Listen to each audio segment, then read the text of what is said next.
അസ്സലാമു അലൈക്കും. കേൾക്കുന്നുണ്ടോ? ഉണ്ടോ? പറയുന്നത് മനസ്സിലാവുന്നുണ്ടോ?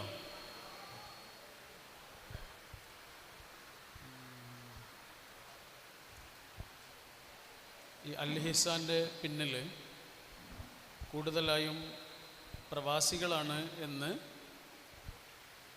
അറിഞ്ഞു.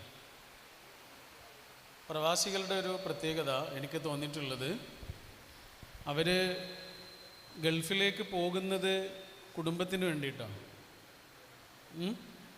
അല്ലേ? ഗൾഫിലെത്തിക്കഴിഞ്ഞാലോ അത് സമൂഹത്തിന് വേണ്ടിയിട്ടായിരിക്കും. ഗൾഫിലേക്ക് പോകുന്നത് മിക്കവാറും കുടുംബത്തിൻ്റെ എന്തെങ്കിലും ഒരു അത്യാവശ്യത്തിൻ്റെ പേരിൽ, അല്ലെങ്കിൽ കുടുംബത്തെ നോക്കാൻ എന്നൊക്കെ പറഞ്ഞിട്ടാണ് പോവുക. പക്ഷേ അവിടെ എത്തിക്കഴിഞ്ഞാൽ അത് കുടുംബത്തിന് മാത്രമല്ല, അയാൾ ഒരു നാടിൻ്റെ നട്ടെല്ലായി മാറുന്ന കാഴ്ചയാണ് പിന്നെ നമ്മൾ കാണാറുള്ളത്. അങ്ങനെ ഒരു വലിയ തുടക്കത്തിൻ്റെ അതീവ ഭംഗിയുള്ള തുടർച്ചയാണ് അൽ ഇഹ്സാൻ ഇവിടെ നടത്തിക്കൊണ്ടിരിക്കുന്നത്. അപ്പോൾ അതിനോട് ഐക്യദാർഢ്യം പ്രഖ്യാപിക്കാനുള്ള ഒരു പങ്കെടുക്കലാണ് ശരിക്കും പറഞ്ഞാൽ ഇവിടെ വന്നതിൻ്റെ ഉദ്ദേശം. ഒരാശുപത്രിയിൽ തീരെ വയ്യാതെ കിടക്കുന്ന ഒരു അച്ഛൻ, തീരെ വയ്യ. അപ്പം അച്ഛനെ നോക്കിക്കൊണ്ട് അവിടെ ഒരു നഴ്സുണ്ട്. ആ നഴ്സ് പോയി. രാത്രിയായപ്പോൾ പുതിയ നഴ്സ് വന്ന്. ഈ പുതിയതായി വന്ന നഴ്സ്, ചാർജ് എടുത്ത നഴ്സിന് ഈ അച്ഛനെ കണ്ടപ്പോഴേ പേടിയായി. കാരണം അച്ഛന് തീരെ വയ്യ, മരണത്തിൻ്റെ ചില ലക്ഷണങ്ങളൊക്കെ കാണിക്കുന്നുണ്ട്. അപ്പോൾ ഈ നഴ്സിനൊരു പേടി. നഴ്സ് ഇങ്ങനെ പതുക്കെ ചെന്നിട്ട് അച്ഛൻ്റെ ചെവിയിൽ ചോദിച്ചു, അച്ഛാ, അച്ഛന് തീരെ വയ്യ, അച്ഛൻ്റെ മോനോട് എന്തെങ്കിലും പറയാനുണ്ടോ? മോൻ പുറത്ത് നിൽക്കുന്നുണ്ട്, അവനെ ഇങ്ങോട്ട് അകത്തേക്ക് വിളിച്ചോട്ടെ എന്ന് ചോദിച്ചു. പക്ഷേ അച്ഛൻ അതിന് മറുപടിയൊന്നും പറഞ്ഞില്ല. അച്ഛൻ അതൊന്നും കേട്ടിട്ടുണ്ടാവില്ല. അതൊന്നും കേൾക്കാൻ കഴിയാത്തത്രയും ദൂരേക്ക് അച്ഛൻ പോയി തുടങ്ങിയിട്ടുണ്ട്. അതുകൊണ്ട് അച്ഛൻ്റെ മറുപടിക്ക് നിൽക്കാതെ നഴ്സ് ഓടിപ്പോയിട്ട് പുറത്ത് നിൽക്കുന്ന മോനെ വിളിച്ചു. വേഗം വരൂ എന്ന് പറഞ്ഞു. അയാൾ ഓടി വന്നു. അച്ഛൻ്റെ കൂടെ തന്നെ നിന്നോളൂ, അച്ഛന് വയ്യ, അച്ഛൻ എന്തെങ്കിലും പറയുന്നുണ്ടെങ്കിൽ ശ്രദ്ധിച്ചു കേട്ടോളൂ എന്നൊക്കെ പറഞ്ഞു. അപ്പം ഇവനവിടെ ഇങ്ങനെ അച്ഛൻ്റെ അടുത്ത് തന്നെ നിന്ന് അച്ഛനെ ഇങ്ങനെ തൊട്ട് തലോടി ആശ്വസിപ്പിച്ച് അവിടെ ഇങ്ങനെ നിന്നു. ഒരു പെടച്ചിൽ, അച്ഛൻ മരിച്ചു. അപ്പോൾ ഡോക്ടർമാരും നഴ്സുമാരും എല്ലാവരും ഓടി വന്ന് ബാക്കിയുള്ള കാര്യങ്ങളൊക്കെ ഇങ്ങനെ കൂടി നിന്ന് ചെയ്യുന്നതിനിടയിൽ ഈ മകനില്ലേ, അയാളിങ്ങനെ പുറത്തേക്ക് ഇറങ്ങുക. സങ്കടത്തോടെ ഇങ്ങനെ പുറത്തേക്ക് ഇറങ്ങുമ്പോൾ നഴ്സിനോടൊരു ചോദ്യം ചോദിച്ചു. ആ ചോദ്യം കേട്ട് നഴ്സ് അമ്പരന്നു പോയി. ഇതാരാണ്?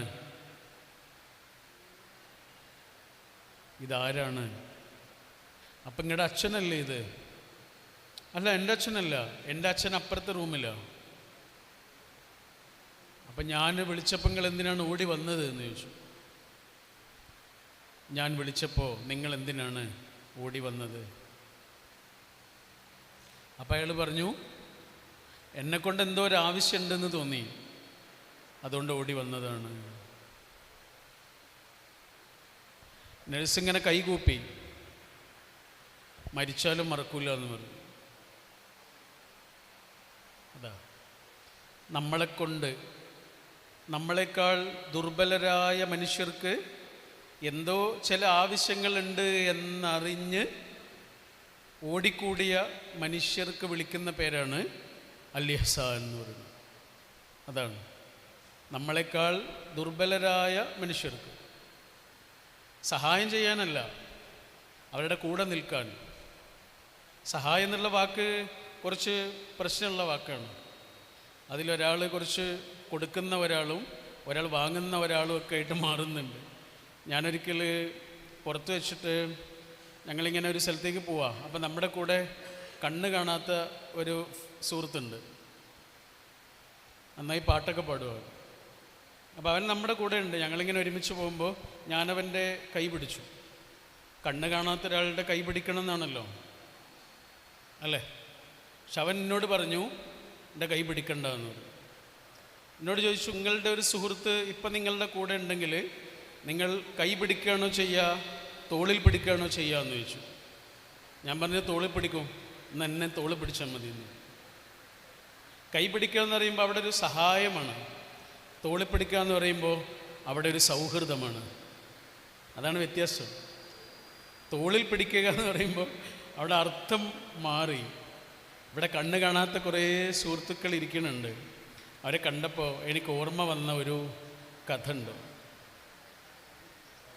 എനിക്ക് ഭയങ്കരമായിട്ട് ടച്ച് ചെയ്തൊരു കഥയാണ്, ഭയങ്കര ഇഷ്ടപ്പെട്ടൊരു കഥയാണ്. പറയട്ടെ? നിങ്ങൾ കേൾക്കുന്നുണ്ടല്ലോ അല്ലേ? നിങ്ങൾ കേൾക്കുന്നുണ്ടെന്ന് എനിക്ക് തോന്നണില്ല, അതുകൊണ്ടാണ് ഞാൻ ചോദിക്കണം കേട്ടോ. ഇവിടെ സൗണ്ട് എനിക്ക് ഇങ്ങോട്ട് മനസ്സിലാവണില്ല. സാരല്ല, നിങ്ങൾക്ക് കേൾക്കുന്നുണ്ടല്ലോ, ആ മതി, നോ പ്രോബ്ലം. അപ്പോൾ ജപ്പാനിൽ നിന്നുള്ള ഒരു കഥയാണ് കേട്ടോ. കഥയല്ല, ശരിക്ക് ഉണ്ടായ സംഭവമാണ്. അപ്പോൾ അവിടെ ഒരു കുട്ടിയുണ്ട്.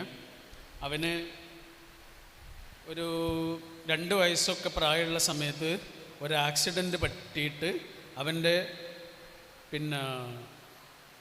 ഇടത് കൈ നഷ്ടപ്പെട്ടു, ഇടത് കൈ പോയി. പക്ഷേ ഇവനൊരു 9 വയസ്സൊക്കെ ആയത് മുതൽ ഇവൻ്റെ ആഗ്രഹം എന്താണെന്നറിയോ? ഇവന് ജുഡോ പഠിക്കണമെന്നാണ്.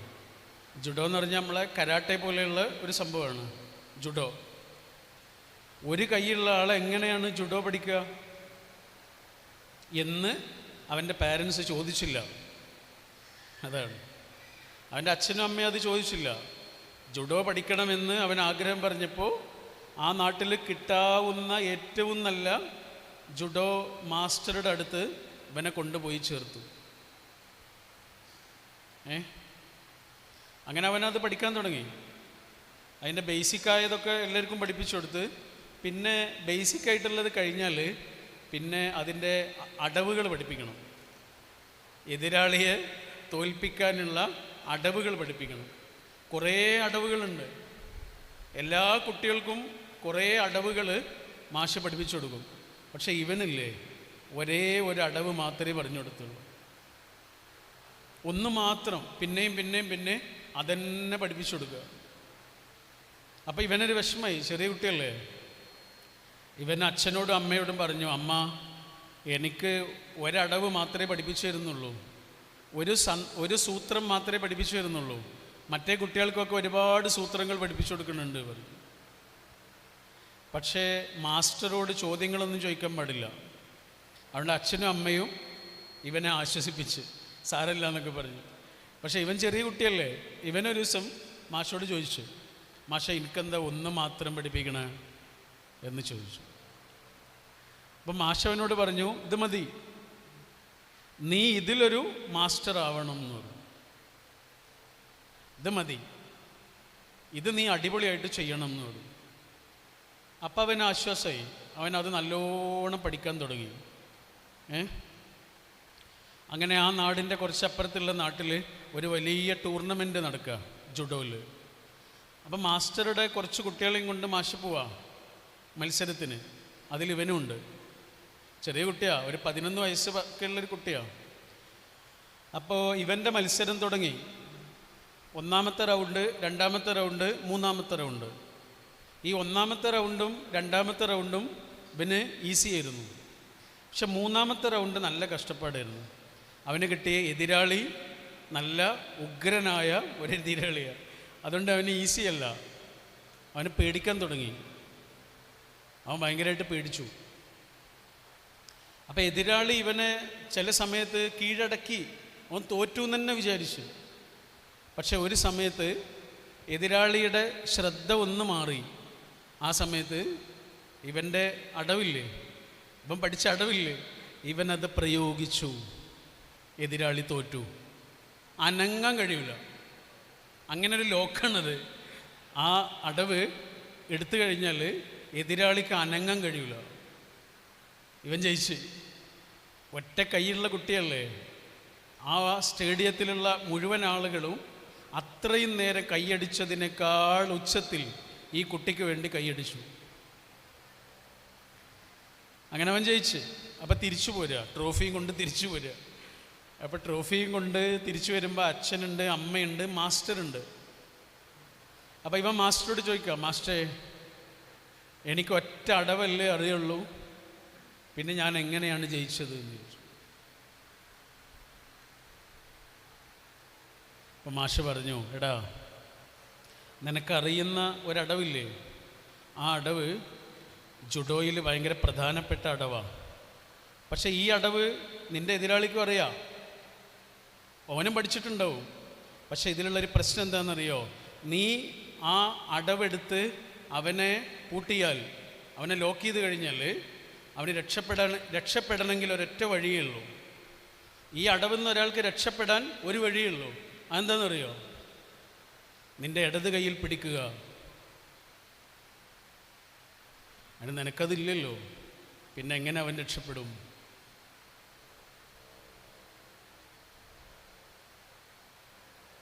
അവൻ ജീവിതത്തിൽ ആദ്യമായി ആ ഇടത് കൈയിൻ്റെ ഭാഗത്തേക്ക് ഇങ്ങനെ നോക്കി ദൈവത്തോട് നന്ദി പറഞ്ഞു. ഇത്രയും കാലം അവൻ വിചാരിച്ചത് ദൈവം എനിക്ക് വളരെ പ്രധാനപ്പെട്ട ഒന്ന് നഷ്ടപ്പെടുത്തിയല്ലോ എന്നുള്ള സങ്കടമായിരുന്നു. പക്ഷെ ഇന്നവന് മനസ്സിലായി അത് നഷ്ടമായിരുന്നില്ല, എന്നെ എവിടെ നിന്നൊക്കെയോ രക്ഷപ്പെടുത്തുകയായിരുന്നു. നഷ്ടങ്ങൾ എന്ന് നമ്മൾ വിളിക്കുന്ന പലതും കാരുണ്യവാനായ ഒരാളുടെ പദ്ധതിയായിരുന്നു. നഷ്ടങ്ങൾ എന്ന് നമ്മൾ വിളിക്കുന്ന പലതും അവൻ്റെ പദ്ധതികളായിരുന്നു. നമ്മളെ എവിടെ നിന്നൊക്കെയോ രക്ഷപ്പെടുത്താനുള്ള അവൻ്റെ പദ്ധതികൾ.